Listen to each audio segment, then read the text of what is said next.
Assassin's Creed Mirage, a game born from the ashes of a fractured franchise. An attempt to reevaluate the initial ideology and social commentary that's the first game delivered so eloquently. Gameplay that harkens back to the classics. That was the supposed goal of Mirage, to take the series back to its roots. The question posed in this critique, analysis, review, or what have you is, did Assassin's Creed Mirage succeed in its goal? I'll give you the short answer now.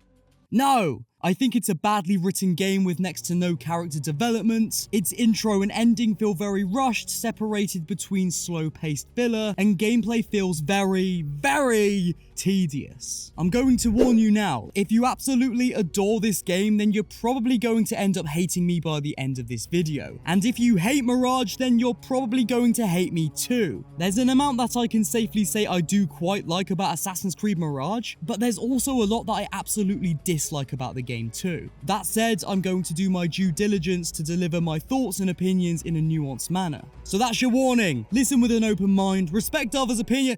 Nah, what am I even saying? I just know I'm going to get a million comments telling me how wrong I am, followed by, the answer is yes, I just saved you 1 hour. I'll start by saying this. In an attempt to return a series to its roots, Ubisoft Bordeaux focused too much on the simplicity of the first game without realizing the nuance of why AC1 was so simplistic in the first place, leaving Mirage with an overlooming feeling of a bare-bones experience throughout. There were so many times during the story that philosophical debates would be sparked, concepts and ideology of freedom would be touched upon, pushing me to the edge of my seat in intrigue, but the conversation would end without really getting into the meat of it. The game Mirage was proudly trying to draw from would delve into the ideology of the Brotherhood and the Templars, and how their methods differed but ultimately led to the same goal. Mirage only skimmed over these aspects. The beginning and the end of Mirage was done well, but I can't help but feel the rest of the game was filler content. Gameplay felt so repetitive that near the halfway mark I found myself rushing through the story. This game really hurts because I started to think it was going to be a great Assassin's Creed game. I feel as if the ideas for a good story were there, but as I mentioned, the whole time it just skimmed over what could have been great in a haphazard fashion. Yeah, I know, hot take and all, but if I'm gonna analyze a game, I have to say how I truly feel. And this is all just the intro to the video so far, so don't worry, I'll explain what I mean in much more detail. Here are some of the things I did like about Mirage. The city of Baghdad is immersive and lively, and the return of gameplay mechanics such as eagle vision, social stealth, and assassin tools deliver the same gameplay that I loved about the older games. Mirage has its own vibe despite taking major inspiration from Assassin's Creed 1. And the music, the music. Walking slowly through the streets of Kark, listening to a myriad of sounds, the chatter of passers-by, a gentle gust of the wind, the distant noise of daily prayer, all amplified by the beautiful score composed by one of my now favourite artists, Brendan Angelidis. This game is a true simulation. If you love this game, I am genuinely happy for you. At the end of the day, video games are for enjoyment and enjoyment alone. So if you're having fun playing with Mirage, then it has done its job. Nobody can take that away from you, nor should they. But it's my job to analyze every detail from head to toe based on objective game design and writing, as well as my personal opinion. If you don't want to hear it, then that's fair enough, and I'd urge you to stop watching now. But as I said earlier, if you're open to engaging in a nuanced conversation on Assassin's Creed Mirage, then I'd love for you to stick around.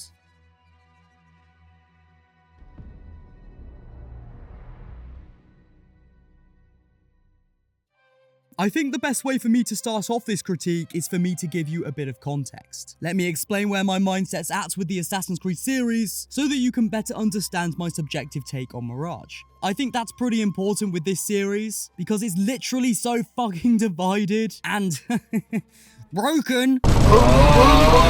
The fan base is divided right down the middle, with one side loving the old games and hating the newer RPGs, and the other side feeling the exact opposite. And this is to the fault of Ubisoft. Forgetting the identity of a property only to keep using its name year after year, straying further and further from what the originals were built upon, is gonna do that. Newcomers to the series are going to play games like Odyssey and Valhalla that have virtually nothing to do with the assassin fantasy, nor have a similar format to the older games, and they're going to see those games as what Assassin's Creed truly is, a completely different perception to that of the people that have been playing since 2007. And the sad thing is, the RPG lovers aren't even necessarily wrong in believing Odyssey, for example, is a real AC game. At this point, there have been more games that use the Assassin's Creed IP as a product to drive sales than an actual artistically made piece of art. So yeah, I wouldn't blame the newcomers to the series to see Odyssey or Valhalla as true Assassin's Creed. They're right. Odyssey is a prime example of classic AC, while the originals have become the outliers.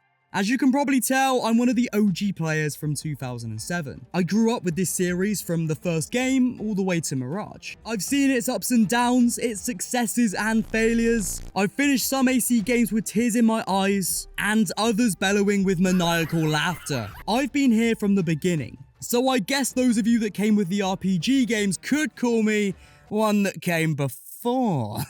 No, don't call me that. Back in 2011, when Revelations was the latest Assassin's Creed game, I remember sitting down in golden time at school on a Friday afternoon, explaining to my fellow 10-year-olds how to open the door in Masyaf.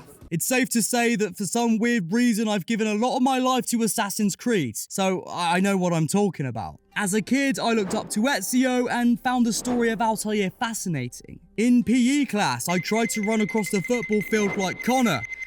I loved this series. The reduction in quality as more and more games in the series released was evident even to a young me. Although it wasn't until Assassin's Creed Syndicate that I was like, what the fuck is this? What I loved about Assassin's Creed was the assassin fantasy mixed with the overarching sci-fi mystery. What does it mean to say nothing is true, everything is permitted? Who were the ones who came before, and what is this impending doom? AC 1 through 3 weaved an awe-inspiring story across generations in an incredibly written way. When that story wrapped up, it was never quite the same to me. And when Odyssey came out, it felt like a systematic spit in the face, kick in the balls, and push off a cliff. I mean, I understand why some people love Odyssey. I find it very, very hard to understand, but I think I get it nonetheless. But it wasn't why I fell in love with the series. So for me, Assassin's Creed Mirage's claim to be a return to roots was everything I had hoped to hear in years. Finally, a game that focuses on the principles of two warring factions. At last, a game that would make me question the intrinsic nature of all around me in ways I wouldn't have otherwise imagined. Mirage was meant to take me back to a time that exists only in memory. A time when Assassin's Creed was great.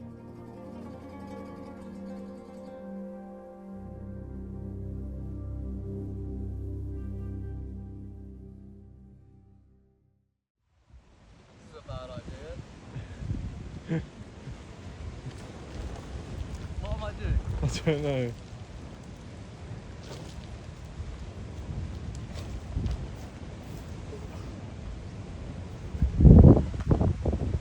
Assassin's Creed, mate. Was that good? It was really good.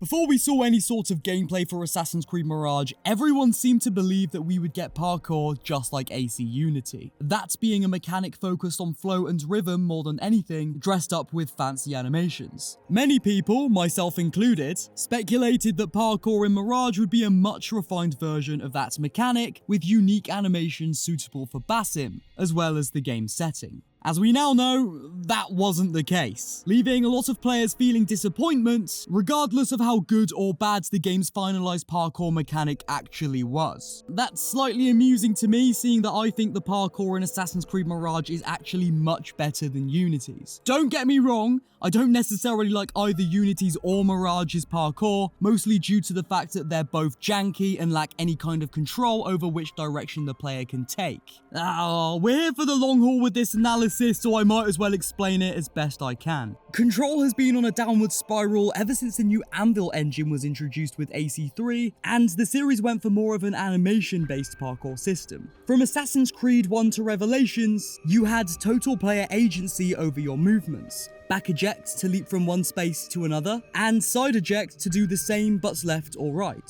And because each movement you made in whichever direction you chose was a movement of the player rather than an automated animation, you could cancel out your movements by back or side ejecting or dropping. The same goes for free running across rooftops. Then, with Assassin's Creed 3's new engine, it still offered side and back eject, but the overall mechanic was very much dumbed down, and opted for visual satisfaction rather than control. As the series went on, the parkour mechanic became more and more out of control, literally and figuratively, until Unity rolled around with a brand new parkour system intended to put all of its predecessors to shame. The concept was there, I'll give Ubisoft that, but in execution it was a buggy, clunky disaster of a parkour system that looked pretty, but played like absolute shit. And before you tell me that Unity's parkour is the best in the series, stop watching parkour videos and actually pick up the controller and give it a go yourself. And the arguments that it feels buggy at first, but after you master the mechanic it becomes really smooth, is a moot argument. A good video game mechanic is one that is user-friendly from the ground up. Beginners should be able to utilize it without a bad user experience, while experts can benefit from high-level and otherwise unknown tricks that make for a progressive mechanic that boosts practice and replayability, something that the first AC succeeded in doing with its parkour mechanic. It's easy for beginners, but hidden underneath its simplistic exterior is a difficult-to-master vault system. Circling back around to Mirage, the game's parkour mechanic is the product of a developer that is too afraid to reapproach the Unity mechanic in fear of pulling off another disaster, and is building a game on an engine that cannot possibly host a parkour mechanic as in-depth as AC1 through Revelations. What is left is a terrible climbing system that relies purely on questionable animations to get you from point A to point B.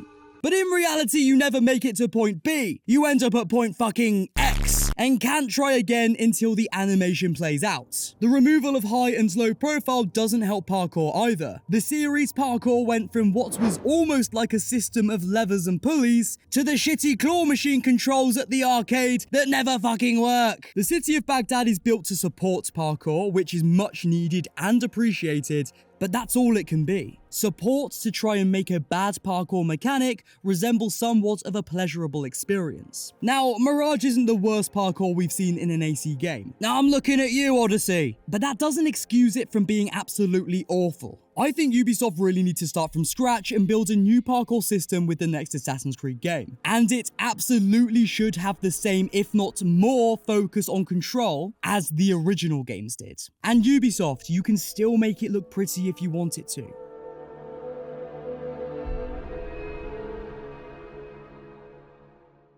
I understand the direction Ubisoft took with combat, and to a degree, I appreciate it. With combat taking the back seat in a stealth-focused game, it makes sense to keep the fighting mechanic to a minimum. That being said, it feels like the devs bothered the least with this system, and it shows. Parrying attacks are way too OP and result in an insta-kill almost every single time. This defeats the entire points that Ubisoft Bordeaux were trying to make with the combat. They said that combat would be very challenging in order to incentivize the player to take a more stealthy approach. But as you can see in this gameplay clip of mine, it's never been easier to run into an enemy camp and wipe it out in 5 minutes. Now I want to reiterate that I understand this is a backseat mechanic, as stealth is the optimal playstyle for Mirage, but that doesn't excuse lazy game design. And to me, that's what combat feels like. Something whipped up in the Ubisoft offices in a week with little to no playtesting. I would have thought if there was any playtesting at all, they'd know how broken of a mechanic combat is,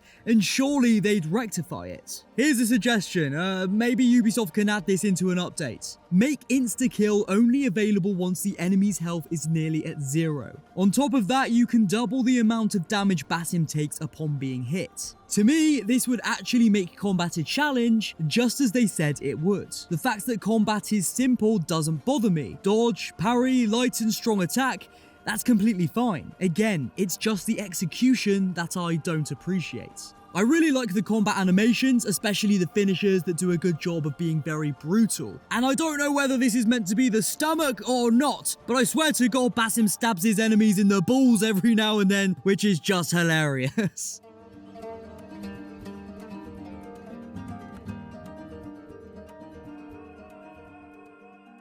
If you've played any of the Assassin's Creed titles in the last 6 years, then you know exactly how stealth plays out in Mirage. It's solid enough. Now I do have reasons against using this type of stealth in comparison to social stealth, but for now we'll keep a focus on stealth as is, and move on to social stealth later. Assassin's Creed Mirage doesn't have the most groundbreaking stealth system, but it does the job. There's always enough areas to sneak through, such as tall grass or pillars to hide behind. Mirage does a good job at presenting the player with areas to approach stealthily, and it works. The enemy AI, on the other hand, not so good. Don't get me wrong, the AI is leagues ahead of Valhalla's buggy mess of a detection system, but I still often found myself getting caught out when I shouldn't have. It's just annoying when you get caught and it's not even your fault. A welcome feature that enhances the overall stealth experience is the sight line that comes from your enemy's eyes. I thought I'd at least mention this as it really helps to know if and when you will be detected. And I do hope Ubisoft will take note of this because this is a much needed feature in every AC game going forward.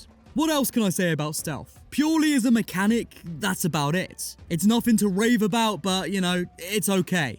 I'd expect an overhaul to most, if not all, gameplay mechanics in AC Japan, seeing that's going to be the first current gen only game, but with Mirage reusing assets, my expectations weren't unrealistically high, and so stealth in my eyes is fine. I have more to say about social stealth. Seeing it is, or was, a staple gameplay system in the Assassin's Creed series, I think one of Mirage's most redeeming factors is the return of social stealth in a meaningful way. The seamless blending with crowds to evade your enemies, all the while inching closer to your targets, really takes me back and reminds me in a big way of why I loved the older games so much. The potential for social stealth in Mirage is indeed there. But my god, could the developers have implemented more crowds for blending? I often found myself searching for crowds to blend with where there were quite literally not enough, resulting in me having to resort to less unique methods of assassination or infiltration. In AC2 through Revelations, in most cases, you could move from crowd to crowd or bench to bench, allowing the player to stay incognito for as long as they needed, provided they stay in low profile. Even in some larger black box missions dedicated to approaching a target in a stealthy way, social blending felt limited.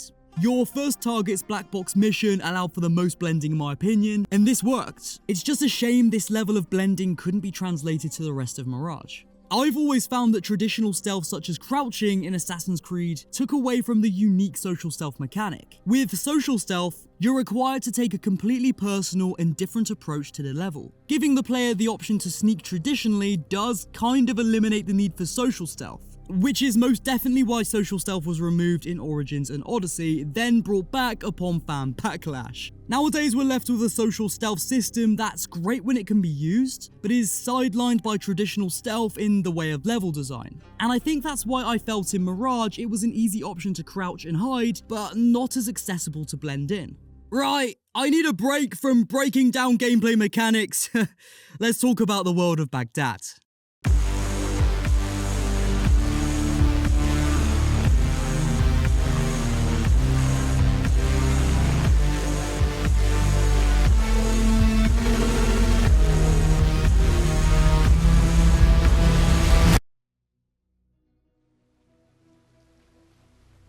Mirage is the first game in years to actually have a setting that makes sense for Assassin's Creed. No longer are we in the land of emptiness where the only option is to ride in a straight line for a...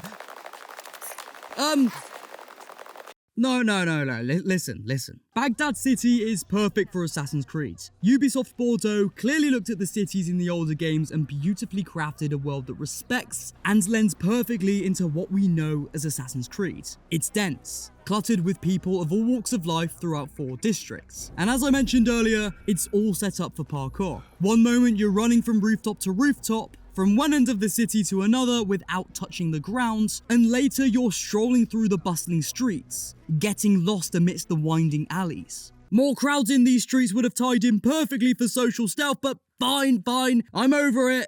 I love Baghdad's vibe. I want to make that clear before I say what I don't like about the open world. In fact, I love Baghdad. It's kind of special, in a way. Okay, so the districts in Baghdad aren't distinct enough. You can enter one district from another and not even realize you've done so. Now, this isn't anything new from the series. Constantinople in Revelations is one of my favorite cities in Assassin's Creed, but I'll admit, the different districts are not unique enough as well. This doesn't necessarily ruin or make Baghdad bad per se, but I think having more of an emphasis on the differences between districts, aside from brief mention from Basim during the story, would have made for less of a samey feel from such a big city.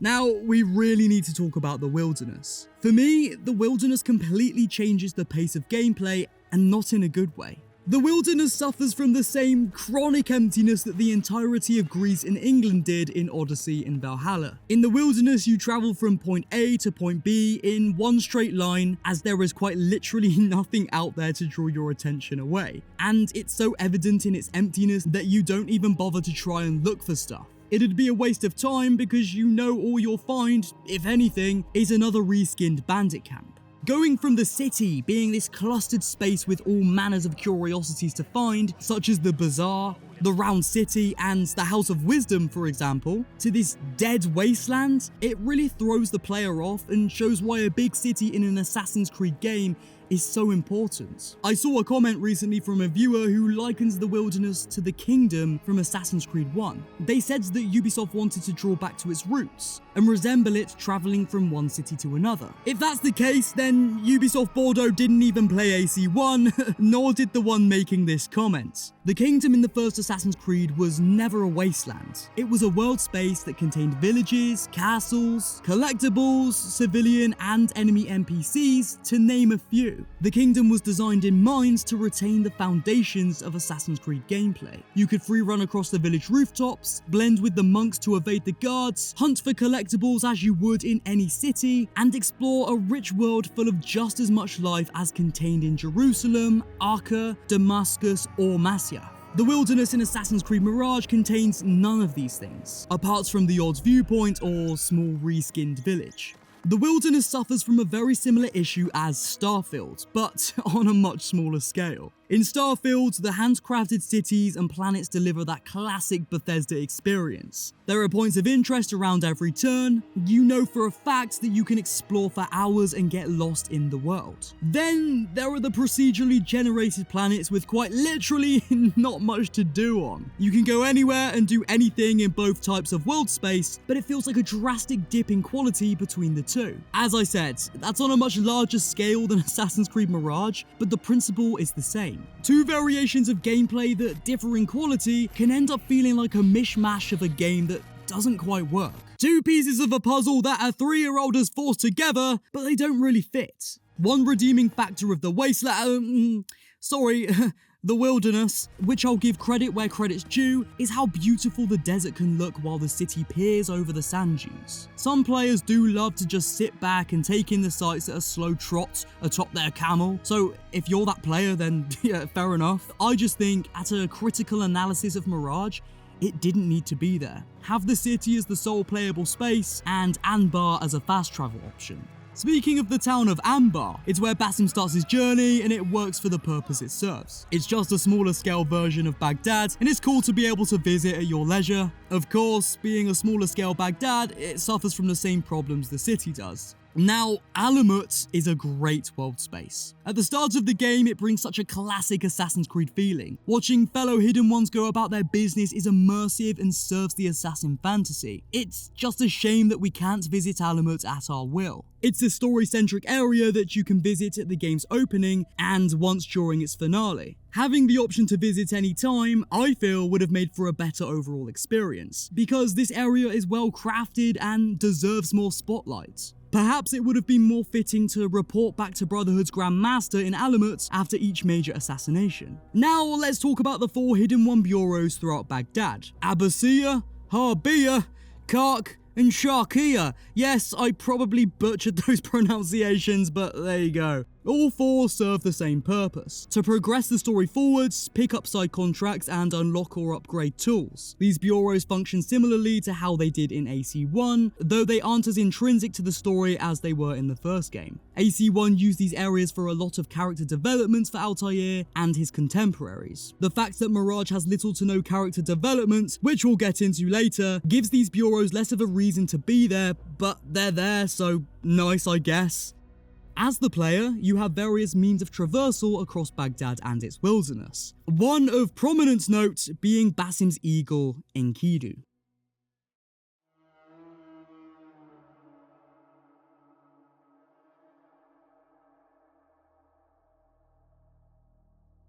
If you've played Assassin's Creed Origins, Odyssey and Valhalla, then there's no surprise when it comes to this gameplay mechanic. You fly around scouting enemies to tag, as well as treasure or quest objectives. Whether you like the eagle drone mechanic in these games or not, it's there to do a job and it does that job successfully. Enkidu can take damage from enemy archers that will then disable the eagle mechanic until you take out the person responsible. This adds more of a challenge to gameplay and I think it's pretty cool. As you upgrade your eagle skills, you can gain access to more abilities such as seeing enemy NPCs' patrol paths and quicker and easier tagging. The eagle drone mechanic does take away from using eagle vision in a sense, as once you've tagged your enemies with Enkidu, there isn't much of an incentive to locate them through your sixth sense. I don't personally think Mirage needed the eagle mechanic, seeing that Ubisoft brought back eagle vision in its entirety. But it's there, and it works, so there you go.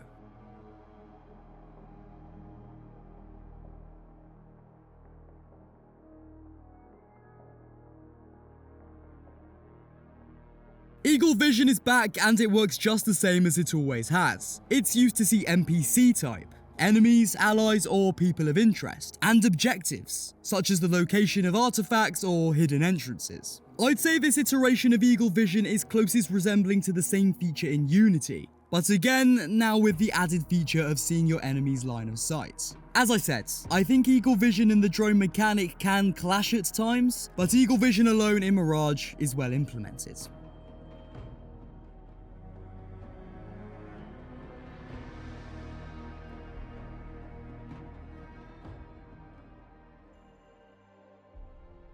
I've heard literally hundreds of people on the internet say, "You can't say teleportation is bad because it's not actually teleporting. Basim is so fast that the animus can't keep up with him."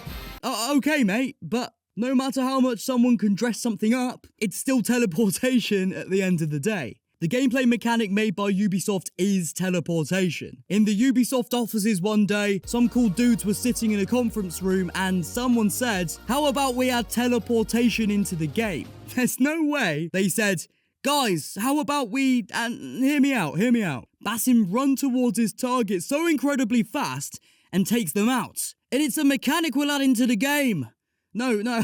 They said, let's add teleportation. And look, that's fine. We'll discuss whether it's a good gameplay feature or not. I've just been banging my head against a wall for months now. Every time I read a comment telling me how it's not actually teleportation. Here's the way teleportation in Mirage works. As you assassinate enemies, a meter at the bottom of the screen fills up. Once filled, you may engage with teleportation. The player enters into a sort of slow motion instance. You pick your amount of targets based on how full the meter is, then voila! Purely as a gameplay mechanic, it's sound. It's well implemented into overall stealth and can help the player out of some sticky situations. But I also think the teleportation assassination is overpowered. The meter fills up too quickly, and it can take away from the overall stealth and combat challenge that Ubisoft kept harping on about during the marketing for Assassin's Creed Mirage. It's also kinda law-breaking and doesn't ever explain whether it truly is Basim moving really fast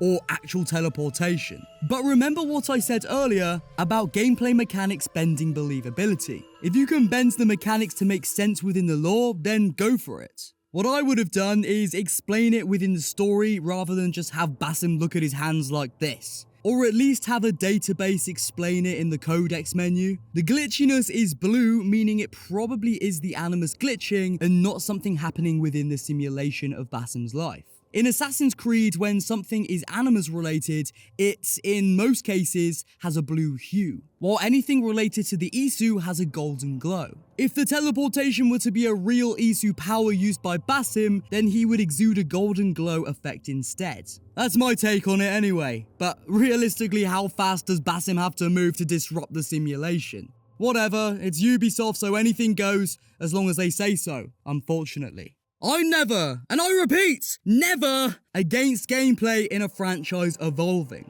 as long as said gameplay is an evolution and not a de-evolution. It's subjective whether you think adding such a gameplay feature as teleporting into the game is a step forwards or backwards. Suffice to say, I'll leave this one up to you to decide.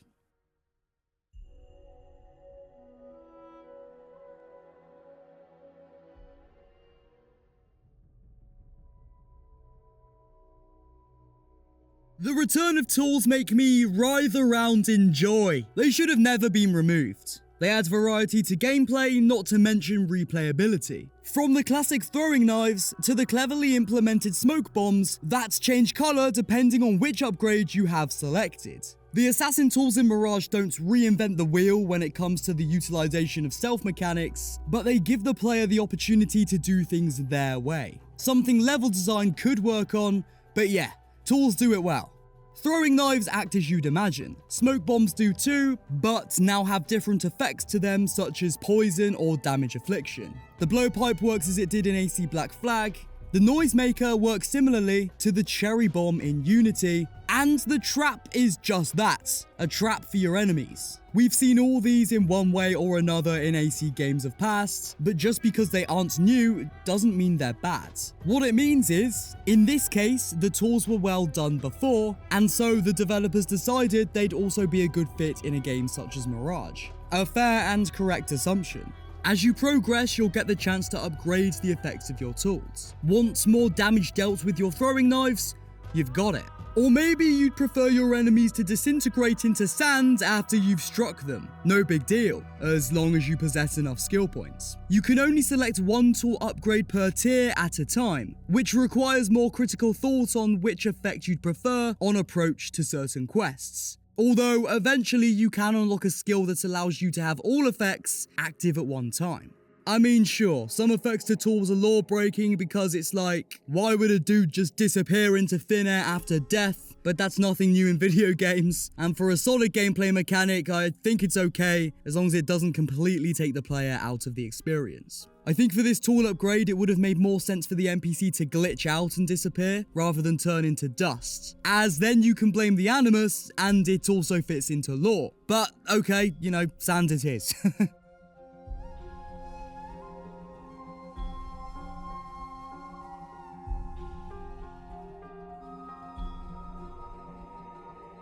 I like to pick pockets. In Assassin's Creed games, alright? Let's make that distinction clear. And pickpocketing in Assassin's Creed Mirage often feels as it should.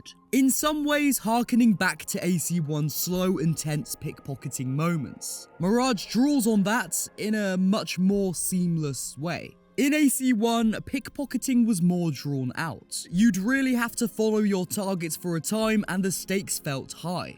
Mirage's pickpocket system resembles that, but lacks any intensity the first game did. Once you suss out the timings in the pickpockets minigame, it becomes quite easy. And after unlocking certain skills that make the minigame easier, it's a walk in the park. Or in this scenario, a dirty side street, probably filled with donkey shit. Or you can even turn off the minigame altogether in the options menu, opting for a guaranteed theft more akin to the Ezio games.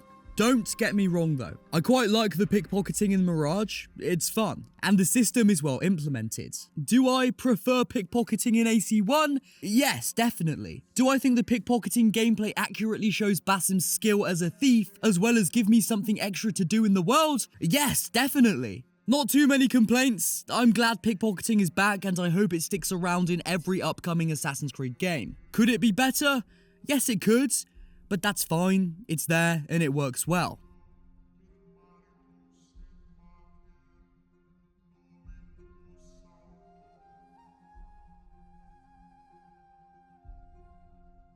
Speaking of features inspired by Assassin's Creed 1, Mirage brings around the return of eavesdropping. To be fair, it was also a thing in later games such as AC3, but it played out a lot differently. AC Mirage has opted to present eavesdropping exactly the same as the original. You sit on a bench to blend whilst you hone in on a conversation in order to gather knowledge on your target. The gameplay mechanic itself works well for the RPG engine. I don't have gripes with the system itself, more the fact that eavesdropping in Mirage feels shoehorned in for the sake of trying to appeal to the OG AC fans. In the first Assassin's Creed, eavesdropping was an integral part of mission structure. It is genuinely there for Altair, along with the player, to learn about their targets. AC1's eavesdropping results in character development as well as world building, adding that extra context to a scenario. Here's an eavesdropping scene from the first game. He's a coward.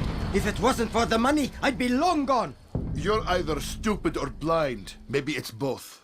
How can you say that? You didn't see what happened. I saw well enough. Our caravan was attacked, and the first thing he did was flee.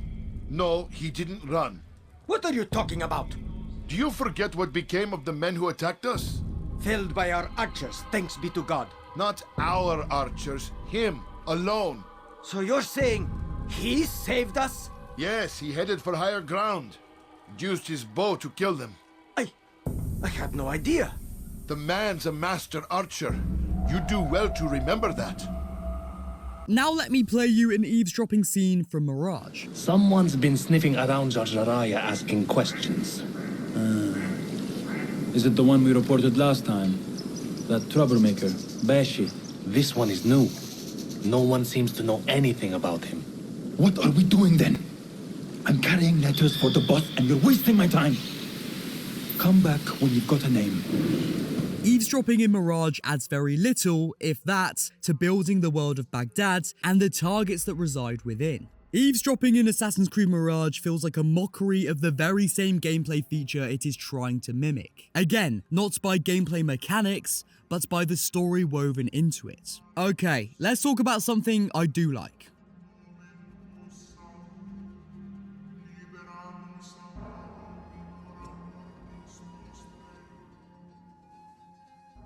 This feels like a blend of classic AC with the newer RPG style of things. Outfits are singular assassin robes, but each have their own stats. The same goes for weapons, usually adding attack damage, decreased detection rate, or health. Although, I much prefer the action-adventure route for the series than its later pseudo-RPG approach. I have nothing against certain outfits and weapons having different stats and abilities. It gives the player a reason to seek them out other than just the reasoning of aesthetics. And in some cases, stats and higher level equipment can lend to narrative and lore. As the protagonist becomes more powerful throughout the story, it would make sense that they would come across or be rewarded with more powerful gear. I think if Assassin's Creed Mirage didn't feel so easy when it comes to stealth and combat, I would have ventured out in search of better outfits and weapons more. But because these systems were so simple and at times broken, I didn't feel the need to even look at what outfits had what stats. I dabbled with more powerful outfits, but ended up sticking with the initiative Alamut robes for the majority of my time with Mirage, as to me, those robes looked the best and felt more lore accurate.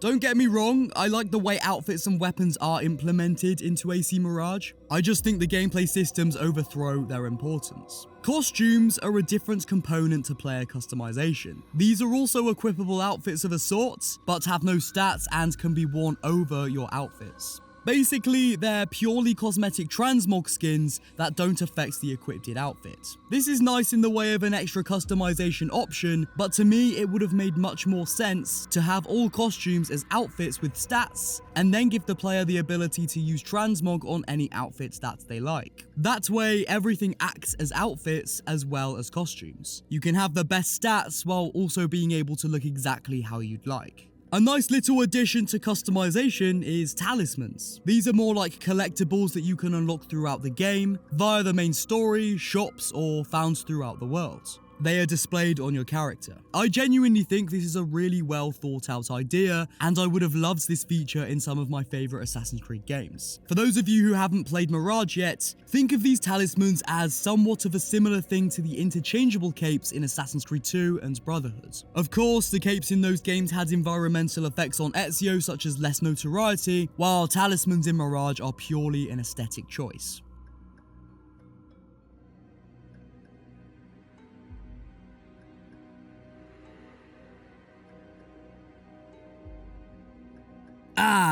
Microtransactions. The modern day highwayman.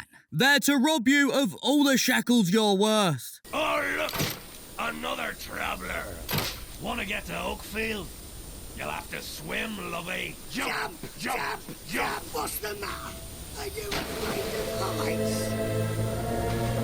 But the exile! The microtransactions in Mirage are purely cosmetic. They're not like Odyssey and Valhalla, where enemy level scaling was so utterly defective that you were shoehorned into paying for XP boosts just so you could keep up with the game. They're just cosmetic! I know. If I don't like them, then I shouldn't buy them, and no harm done. Am I right?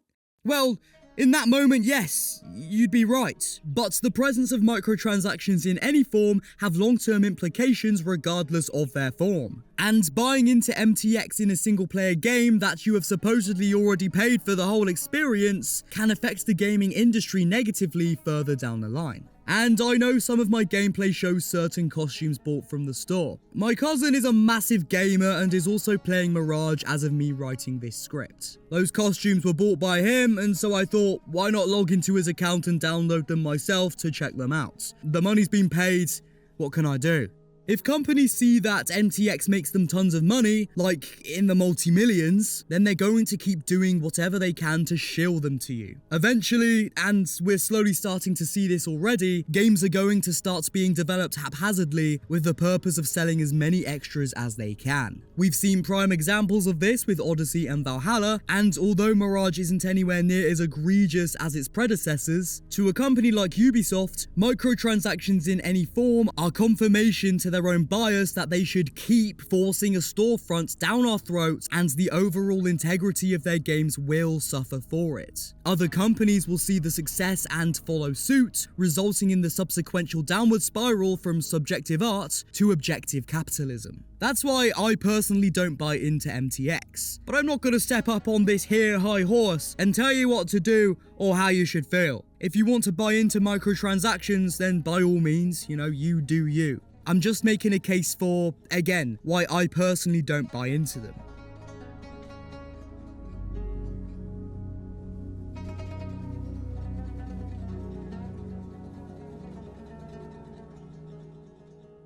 You might not think the UI is important or even worth talking about, but it really is. In Assassin's Creed Mirage, the UI is sans-themed to represent the in-game world. When it comes to gameplay continuity, that works completely fine. It's an artistic choice, and so, whatever. But let us for a moment take a look at the UI in the first few Assassin's Creed games. In Assassin's Creed 1 up to Revelations, the HUD, pause menu, and world map were all themed around the Animus. Because due to lore, this is what someone in the Animus would see. Although a small thing on the surface, this bridges the gap between modern day and the simulation, seamlessly blending both worlds. It's done to immerse the player in the world and story. There is no modern day in Assassin's Creed Mirage, which some may say can cut it some slack in this department, but due to the last chapter of Valhalla accompanied by the first cutscene in Mirage, we know for a fact that we are indeed experiencing a simulation of Basim's life through the Animus. Having a sans-themed UI and HUD doesn't necessarily change or ruin gameplay, but theming it around the Animus is much more fitting with the lore of the series and would have helped the whole return to roots claim. I feel the same way with how the world loads up in a swoosh of sand and also the loading screen. Personally, I would have added some Animus glitching to the loading screens over what is already there, and had the world space load in the same way that we know the Animus to load up areas. I mean, they literally did it in the first cutscene of the game. This isn't necessarily a complaint, it's more, what would I do to help tie the series to its roots and make a more immersive Assassin's Creed experience?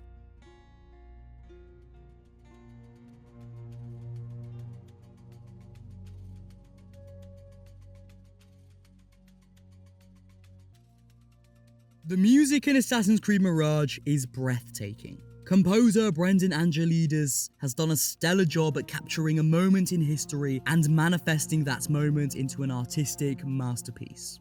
The OST evokes the feeling of the world, its people and cultures, alongside Basim's character and his feeling of discontent with all around him. Some of the more mysterious songs, such as Something More Than a Man, have an almost uncomfortable or even alien feel. To me, this represents Basim, how his past life as Loki is truly alien to him. How there is a mysterious sea of truth buried so deep down that he can only feel its ripple effect. Then, with songs like The Center of Science, these elicit the emotions surrounded around Baghdad and its colossal scale. And some songs, such as The Bureau, remind me of the Brotherhood of Assassins, their mystique, and how they skulk in the shadows for unknown purposes.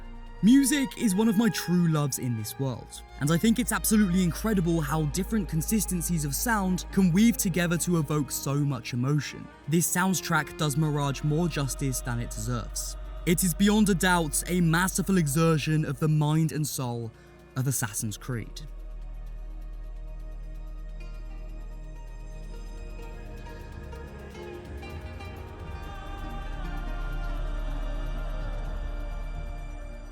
The protagonist of Assassin's Creed Mirage, Basim, starts off as a young man, dispirited with the piratic life he leads. As certain life-changing events unfold, leading our protagonist into the ranks of the Hidden Ones, Basim undergoes two innate changes. The narrative transitions a somewhat naive boy into a duty-filled man, and then towards a completely different persona, Loki.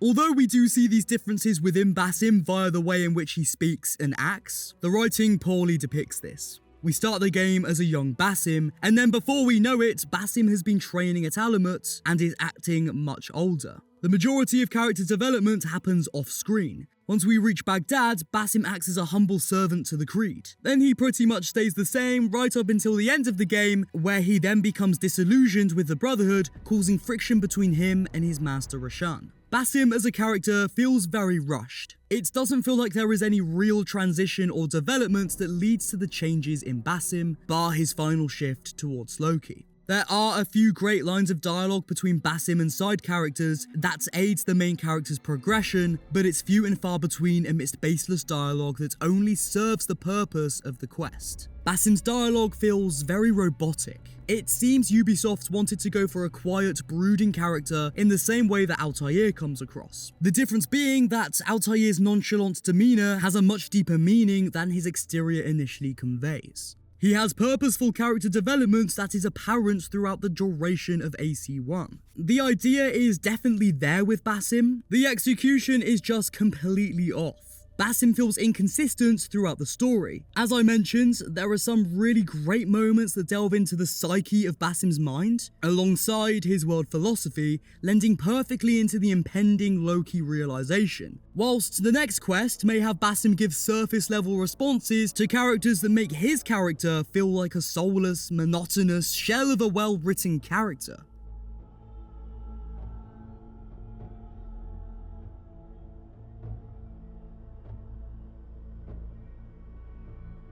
Before I talk about the main story, I need to give my 2 pennies on the Tales of Baghdad side quests. I don't really know what I was expecting. Certainly not on the level of the Homestead missions in Assassin's Creed 3, but definitely higher in quality than the many fetch quests in Odyssey. Mirage sits somewhere in the middle of my expectations. Some quests are interesting and pose a good short story, whilst involving real-world history of Baghdad, which I really appreciate along with the collectible codex. I fucking love ancient history, so no complaints there. But mostly, they feel like the same quest reskinned again and again and again. Collect this, bring it back here, be rewarded with that. And I partly get it, even some of the most beloved video games have fetch quests, but lots of them are created with such an intriguing story that it doesn't feel like a chore. Take The Witcher 3 for example. In the Blood and Wine expansion, there is a side quest in which Geralt must jump through tons of hoops to gain access to his bank account. You have to go back and forth talking to people and gathering things. That sounds really boring, I know, but it's written in such a whimsical way with great characters that you as the player feel compelled to find out what will happen next, with a genuine uncertainty of how things will play out.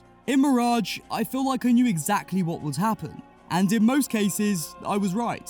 Speak to a person, help them retrieve something, return it, sometimes with a couple of variables, but in the end, you always get your reward.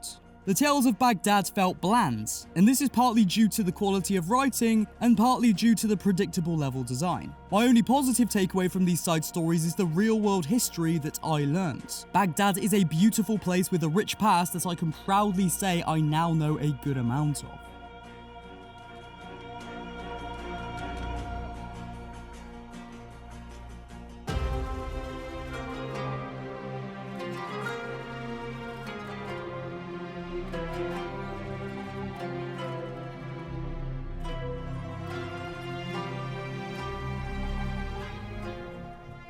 Assassin's Creed Mirage's story doesn't focus on the Hidden Ones versus the Order of Ancients and the ideology behind both factions. It's a story of Basim's battle with himself. Mirage uses the Brotherhood as a backdrop to Basim's story, a means to tell a tale of conflict. This is a good backdrop to use as the writing can parallel the differences in philosophy between the Assassin and Order of Ancient with Basim and Loki.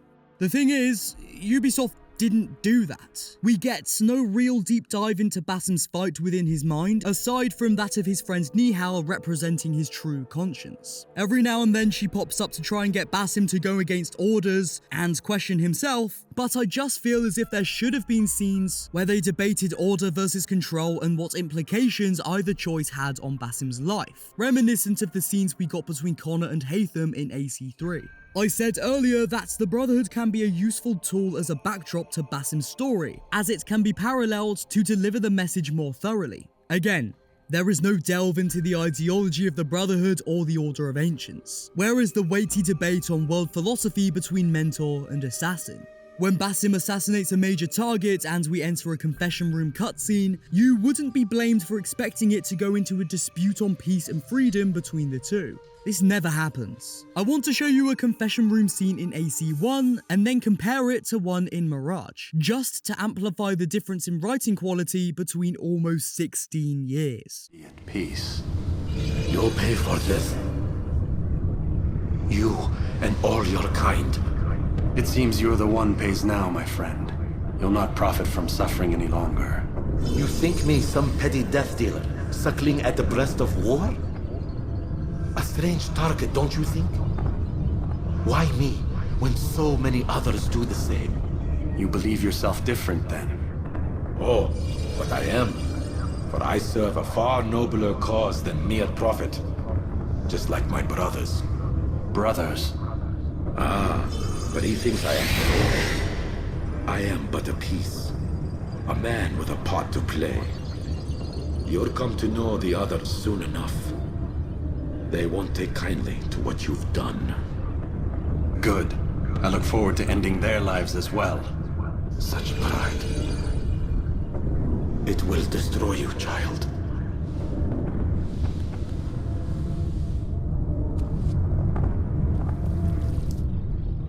The AC1 scene furthers the plot by posing more questions for the player and character, whilst simultaneously developing Altair's character, and adding context to the world and factions that the game focuses on. This may be the place. It may be here where lies absolute knowledge.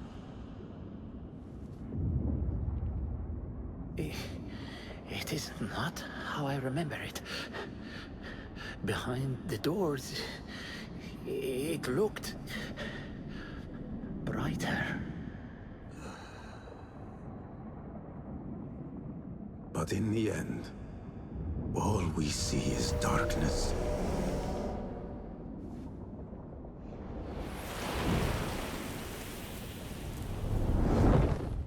Mirage always touches upon these same philosophical ideas, but just skims the surface and swiftly moves on, leaving me with an overbearing feeling of, is that it? Some scenes really do hit the nail on the head of a meaningful debate focused on the core values of Assassin's Creed narrative beats. Here's an example. You hidden ones are strange. You give weapons you don't want me to use, then give me credit for your victories. War would be bad for everyone. Especially you. That is your master's speak. Does it not bother you that those you obey are the same ones who make the rules demanding your obedience? They do not control me. I am free. I fight so that others are free as well. Everything you do serves the Hidden Ones. That is a strange kind of freedom. The Hidden Ones are my family. There is no contradiction. If you say so. Once, I lived on the streets and answered only to myself. But I was not free. Now that others tell you who you are you any freer? You could not understand. I understand better than you. If you are truly free, why the struggle within? What do you mean? There is no struggle. I see that what you think is at war with what you feel. You will never find truth if you are not first truthful with yourself. No man can see what another thinks. No normal man. But look at me. I obey no one. I am ruled by no one. I am free. But these are incredibly few and far between, to the point that it's just disappointing, knowing that after such an insightful and fairly well-written moment, the next is going to be rigid, boring, and sounding like it was made by an AI. AI overlords of the future, don't hurt me. I'm sure you're much smarter in the future. Anyway, here's a perfect example of just how much the Ubisoft writers of today try to understand the original mantra of Assassin's Creed, but can't. Mirage features an AC1 color filter. An AC1 fucking filter! They say it's to give Mirage that classic Assassin's Creed look, but Ubisoft. Assassin's Creed 1 never had a grey-blue washed-out color palette. Certainly not in the way you make out. Each city in the first game had its own unique color palette as a means of visual narrative context and world building. Mirage's classic AC1 filter is actually the color palette in the city of Acre. It's grey, dull, and washed out to cast a representation of the ruthless, death-filled, war-torn nature of a metropolis past its heyday. Jerusalem features a warm, vibrant color palette to convince the player of the fact that it's a grand city controlled by the Templars. What seems a beautiful, freeing place is actually rampant with fear, order, and control. I could go into much more detail and explain the look of the other locations in AC1, but I think you get the point I'm trying to make. The narrative potential in Assassin's Creed Mirage is so apparently missed that it physically hurts my head. But I'm so desensitized to being upset by bad AC games at this point, trying to draw tears from me would be like trying to draw water from a stone.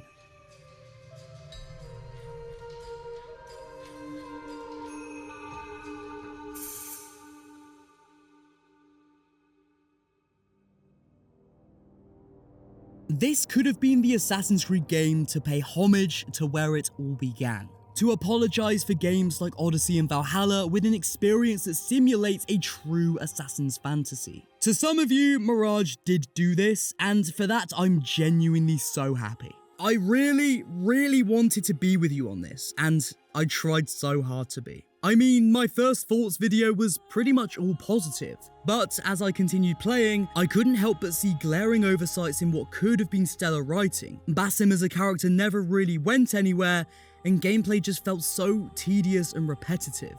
I don't think out of 10 ratings on a piece of media does enough justice to it one way or the other, so I won't be doing that. I think I'll just leave my thoughts here as they are in this format and move on.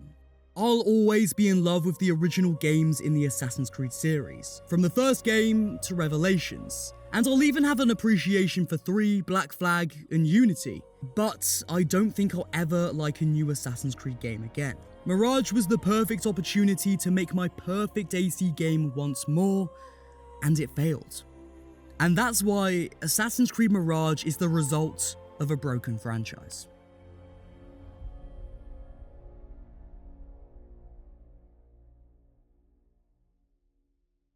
Hey guys, yeah, to those of you that made it to the end of this video, I congratulate you and I thank you. This is a really long video that took me ages to make, from the scripting process and then obviously the editing process up until now. It's been a monumental task and I'm proud of myself, and yeah, I hope you enjoyed the video. Now I just want to close off with some off-script closing thoughts, really. This was a massive video, so there's definitely going to be some things that you agree with while also disagreeing with other points. You know, there's a myriad of different possibilities with a video like this, so to those of you that do disagree with me, it's completely fine to disagree. Everyone's got their own opinions, and just as I respect your opinion, you can also respect mine if you choose to do so.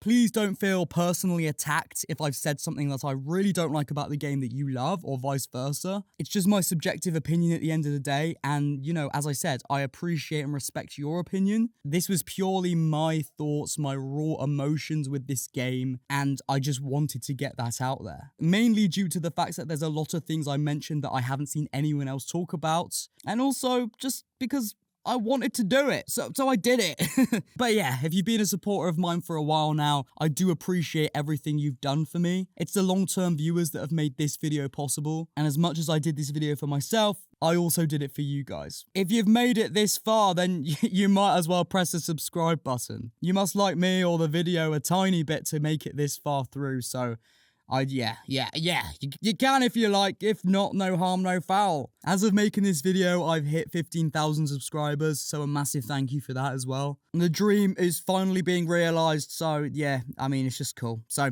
alright guys, like the video if you liked it. I love you guys. May the Father of Understanding guide us. I will see you soon. Goodbye.